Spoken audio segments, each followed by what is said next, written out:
বাংলাদেশ কৃষি প্রধান দেশ। আমরা কৃষির ওপর নির্ভরশীল, শতকরা 80% মানুষ কৃষির ওপর নির্ভরশীল। তো আমাদের যে দাবিগুলা, প্রথম দাবি মূলত আমাদেরকে উচ্চশিক্ষার সুযোগ দিই, কারণ এখান থেকে আমরা কৃষি ডিপ্লোমাবিদেরা বের হওয়ার পরে দেখা যায় সবাই আর্থিক দিক দিয়ে এত সচ্ছল না। এখানে যারা আছে সবাই একটু দুর্বল কোয়ালিটির দেখা যায়। তারা যদি ভালো ছাত্র থাকে বা থেকে থাকে, আছে আমাদের মধ্যে অনেক ভালো ছাত্র আছে, মেধাবী ছাত্র আছে, কিন্তু তারা টাকার অভাবে উচ্চশিক্ষা করতে পারবে না।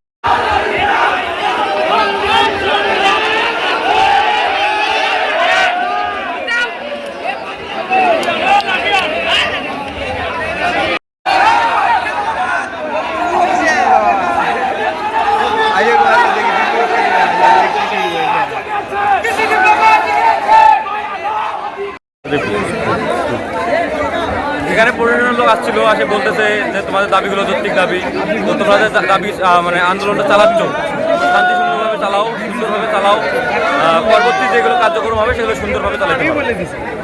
দাবিগুলো কি? আমাদের এখানে দাবি উচ্চশিক্ষা দাবি। আমাদের যে আমরা এখান থেকে ডিপ্লোমা শেষ করতেছি, আমাদের এরপর তো একটা গ্রেড দরকার, উচ্চশিক্ষার দরকার। সেজন্য আমরা চাচ্ছি যে স্বতন্ত্র একটা বিশ্ববিদ্যালয়।